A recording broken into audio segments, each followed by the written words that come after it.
പ്രവാസി പെൻഷനിൽ അംഗത്തെടുത്തിട്ടുള്ള ആളുകൾക്ക് വേണ്ടിയിട്ടുള്ള ഒരു വീഡിയോ ആണ് കേട്ടോ. ഒരുപാട് പേര് ചോദിച്ചിട്ടുണ്ടായിരുന്നു എങ്ങനെയാണ് പൈസ അടക്കുക എന്നുള്ളത്. ഇതുമായി റിലേറ്റഡ് ആയിട്ട് ഒരുപാട് വീഡിയോ ഞാൻ ചെയ്തിട്ടുണ്ട്. എന്നാലും ചില സമയങ്ങളിൽ ഇതിൽ വെബ്സൈറ്റിൻ്റെ അപ്ഡേഷനൊക്കെ മൂലം പല രീതിയിലൊക്കെയാണ് വരുന്നത്. അപ്പോൾ ചില സമയങ്ങളിൽ ആളുകൾ ഇത് ചെക്ക് ചെയ്യുന്ന സമയത്ത് എറർ എന്നൊക്കെ കാണിക്കുന്നുണ്ട്.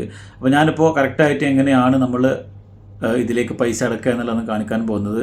നിങ്ങൾക്ക് സ്വന്തമായിട്ടാണ് നിങ്ങളുടെ മൊബൈൽ ഉപയോഗിച്ചിട്ട് ഇതിലേക്ക് പൈസ അടക്കാൻ സാധിക്കും. ഗൂഗിൾ പേയോ ഫോൺ പേയോ നിങ്ങളുടെ മൊബൈൽ ഉണ്ട് എന്നുണ്ടെങ്കിൽ വളരെ ഈസി ആയിട്ട് തന്നെ നിങ്ങൾക്ക് ഇതിലേക്ക് പൈസ അടക്കാനായിട്ട് സാധിക്കും. അപ്പോൾ ഞാൻ ഈ പറയുന്ന സ്റ്റെപ്പുകളൊക്കെ ഒന്ന് ഫോളോ ചെയ്താൽ മതി. അപ്പോൾ നമുക്ക് എന്തായാലും ആ വീഡിയോ ഒന്ന് കണ്ടു നോക്കാം. അപ്പോൾ ഞാനിവിടെ ഗൂഗിൾ ഒന്ന് ഓപ്പൺ ചെയ്യാണ്. ഗൂഗിൾ ഓപ്പൺ ചെയ്തതിന് ശേഷം പ്രവാസി പെൻഷൻ എന്നിവിടെ സെർച്ച് ചെയ്ത് കൊടുത്ത് ശേഷം ഇവിടെ ലോഗിൻ എന്ന് പറയുന്ന ഒരു ഓപ്ഷനിൽ നമ്മളൊന്ന് ക്ലിക്ക് ചെയ്ത് കൊടുക്കുകയാണ്.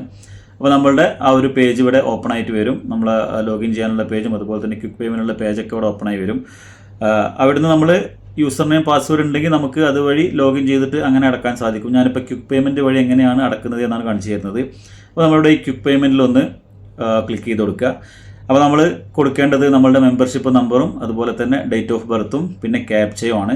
മെമ്പർഷിപ്പ് നമ്പർ പലരും നോർക്ക ഐ ഡിയുടെ മെമ്പർഷിപ്പ് നമ്പർ കൊടുക്കാറുണ്ട്. ശ്രദ്ധിക്കുക, നോർക്ക ഐ ഡിക്ക് 9 അക്കമാണുള്ളത്. പ്രവാസി വെൽഫെയറിൻ്റെ ഐ ഡിക്കാണെങ്കിൽ 10 അക്കം ഉണ്ടാവും. അപ്പോൾ ആ ഒരു പ്രവാസി വെൽഫെയറിൻ്റെ ഐ ഡിയാണ് ഇവിടെ കൊടുക്കേണ്ടത്. പല ആളുകളും ഈ നോർക്ക ഐ ഡിയുടെ ഫോട്ടോ അയച്ചു തന്നിട്ട് ഈ നമ്പർ അടിച്ചു കൊടുത്തിട്ട് ഇത് ഓപ്പൺ ആവുന്നില്ല, ഡാറ്റ നോട്ട് ഫൗണ്ട് എന്നാണ് കാണിക്കുന്നത് എന്നാണ് പറയുന്നത് എന്ന് പറയാറുണ്ട് പലരും.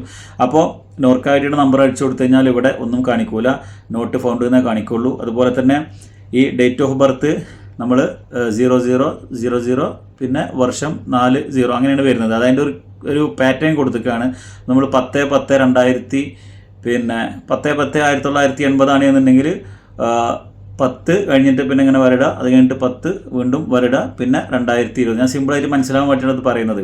അപ്പോൾ ആ രീതിയിലാണ് ഡേറ്റ് ഓഫ് ബർത്ത് ഇവിടെ കൊടുക്കേണ്ടത്. ഇവിടെ ബ്രാക്കറ്റിൽ കാണിച്ചിട്ടുണ്ട് ഡേറ്റ് ഓഫ് ബർത്തിൻ്റെ ഫോർമാറ്റ് എന്താണ്, അതെങ്ങനെ ചെയ്യേണ്ടത് എന്നുള്ളത്.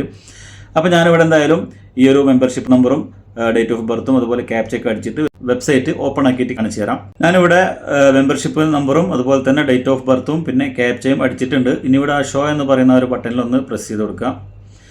അപ്പോൾ എങ്ങനെ മുകളിലോട്ട് സ്ക്രോൾ ചെയ്ത് കഴിഞ്ഞാൽ നമുക്കിവിടെ ഈ ഒരു വ്യക്തിയുടെ ഡീറ്റെയിൽസും അതുപോലെ തന്നെ അഡ്രസ്സും പിന്നെ എന്നാണ് ഇതിൽ ജോയിൻ ചെയ്തത് എന്നുള്ള ഡേറ്റും അതുപോലെ തന്നെ ബാക്കിയുള്ള പേയ്മെൻറ്റിൻ്റെ ഡീറ്റെയിൽസൊക്കെ ഇവിടെ കാണിക്കും. അപ്പോൾ ഇവിടെ പ്രധാനമായിട്ടും പേയ്മെൻറ്റ് ഡീറ്റെയിൽസ് എന്നുള്ള സ്ഥലത്ത് റെഡ് മാർക്കിൽ നമുക്ക് ഇവിടെ ഒരു എമൗണ്ട് കാണാൻ സാധിക്കും. Total subscription to be paid up to pension എന്നാണ്. അപ്പോൾ നമ്മളുടെ പെൻഷൻ പ്രായം എത്തുന്നത് വരെ നമ്മൾ ടോട്ടലി അടക്കേണ്ട പ്രൈസാണ് അവിടെ കാണിച്ചിട്ടുള്ളത്.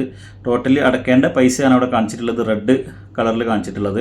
അതിൻ്റെ തൊട്ട് താഴെയായിട്ട് നമ്മൾ ഈ ചെക്ക് ചെയ്യുന്ന ഈ ഒരു സമയത്ത് നമ്മൾ എത്രയാണോ പൈസ അടക്കാനുള്ളത് അതാണ് ഇതിൻ്റെ തൊട്ട് താഴെയായിട്ട് കാണിക്കുന്നത്. ഇവിടെ ഇപ്പോൾ 7000 എന്ന് കാണിക്കുന്നുണ്ട്. നമ്മൾ ഇന്നാണ് ചെക്ക് ചെയ്യുന്നത്, ഈ ഡേറ്റ് വരെയുള്ള എമൗണ്ടാണ് കാണിക്കുന്നത്. മുകളിലുള്ള റെഡ് കളറിലുള്ളത് നമ്മൾ എപ്പോഴാണോ നമ്മൾ പെൻഷൻ പ്രായം ആവുന്നത് അതുവരെ അടക്കേണ്ട പൈസയാണ്. അതിൻ്റെ താഴെ ടോട്ടൽ സബ്സ്ക്രിപ്ഷൻ പെയ്ഡ് എന്ന് കാണിക്കുന്നുണ്ട്. നമ്മൾ ഇതുവരെ ഇതിലേക്ക് അടച്ചിട്ടുള്ള പൈസയാണ് കാണിക്കുന്നത്.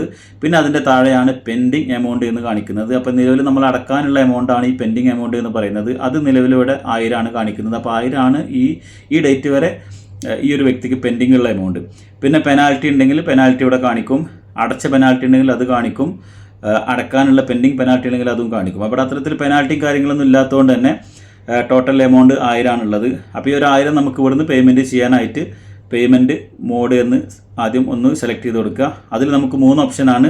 സബ്സ്ക്രിപ്ഷൻ ഉണ്ട്, പെനാൽറ്റി ഉണ്ട്, സബ്സ്ക്രിപ്ഷൻ പ്ലസ് പെനാൽറ്റി ഉണ്ട്. അപ്പോൾ നമുക്കിവിടെ പെനാൽറ്റി ഒന്നും ഇല്ലാത്തത് കൊണ്ട് തന്നെ നമ്മളെപ്പോഴും സബ്സ്ക്രിപ്ഷൻ സെലക്ട് ചെയ്യുക. ഇനി നിങ്ങൾ അഡ്വാൻസ് ആയിട്ട് കൂടുതൽ എമൗണ്ട് അടക്കുന്നുണ്ടെങ്കിലും സബ്സ്ക്രിപ്ഷൻ മാത്രം സെലക്ട് ചെയ്ത് കൊടുക്കുക. ശേഷം നമ്മൾ പേയ്മെൻറ്റ് ഗേറ്റ് വേ ആണ്.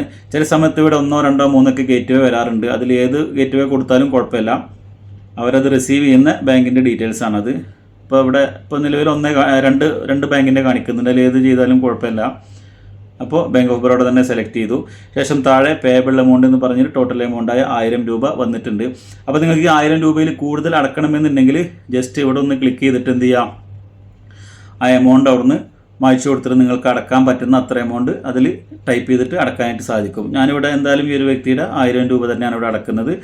ആ എമൗണ്ട് ഇവിടെ നമ്മൾ അടിച്ചതിന് ശേഷം പേ നൗ എന്ന് പറയുന്ന ഓപ്ഷനിൽ സെലക്ട് ചെയ്യാം.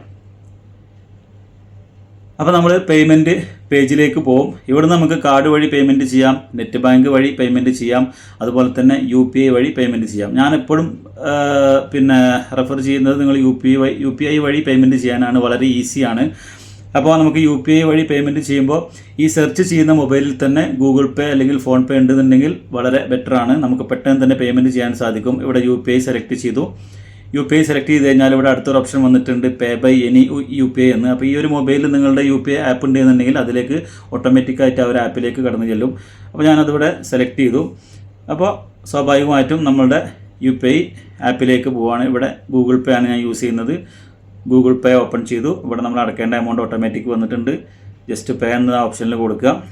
നമ്മളുടെ ഗൂഗിൾ പേയുടെ ആ ഒരു പിൻ നമ്പർ അടിച്ച് കൊടുത്തിട്ട് പേ എന്ന ഓപ്ഷനിൽ ക്ലിക്ക് ചെയ്ത് കൊടുത്തു കഴിഞ്ഞാൽ ഇതിലേക്കുള്ള എമൗണ്ട് പേയ്മെൻറ്റ് ഡൺ ആവും. ശേഷം നമുക്ക് ഓട്ടോമാറ്റിക്കലി ചില സമയത്ത് ബാക്കിലോട്ട് നമ്മളെ മെയിൻ പേജിലേക്ക് തന്നെ പോകും. ഇനി അങ്ങനെ വരുന്നില്ല എന്നുണ്ടെങ്കിൽ ജസ്റ്റ് ഒറ്റത്തവണ ഒന്ന് ബാക്കിലോട്ട് പേയ്മെൻറ്റ് അടിച്ചു കൊടുത്തു കഴിഞ്ഞാൽ ബാക്ക് അടിച്ചു കൊടുത്തു കഴിഞ്ഞാൽ നമ്മുടെ പേയ്മെൻറ്റ് പേജിലേക്ക് പോകും. ഇവിടുന്ന് നമുക്ക് വേണമെങ്കിൽ സ്ക്രീൻഷോട്ട് എടുക്കാം. അല്ല എന്നുണ്ടെങ്കിൽ ഈ സേവ് ആസ് PDF എന്ന് പറയുന്ന ഒരു ഓപ്ഷനിൽ ഒന്ന് ക്ലിക്ക് ചെയ്ത് കഴിഞ്ഞാൽ നമുക്ക് ഇതിൻ്റെ ഒരു PDF ഡൗൺലോഡായി ഇതിൻ്റെ റെസിപ്റ്റിൻ്റെ പ്രിൻറ്റ് ഡൗൺലോഡ് ചെയ്യാനായിട്ട് സാധിക്കും. അപ്പോൾ വളരെ ഈസി ആയിട്ട് നിങ്ങൾക്ക് തന്നെ നിങ്ങളുടെ മൊബൈലിലൂടെ പേയ്മെൻറ്റ് ചെയ്യാനായിട്ട് സാധിക്കുന്നതാണ്. അപ്പോൾ ഈ ഒരു വീഡിയോ പരമാവധി ആളുകളിലേക്ക് ഷെയർ ചെയ്ത് കൊടുക്കുക. ആദ്യം 1-2 പ്രാവശ്യം നിങ്ങൾ ജസ്റ്റ് ഒന്ന് ചെക്ക് ചെയ്ത് നോക്കുക. എന്നിട്ട് ഓപ്പണായി വരുന്നുണ്ടെങ്കിൽ പിന്നെ പേയ്മെൻറ്റിൻ്റെ ഓപ്ഷൻ കൂടി കൊടുത്ത് നിങ്ങൾ പേയ്മെൻറ്റ് ചെയ്യാൻ വേണ്ടി ശ്രമിക്കുക.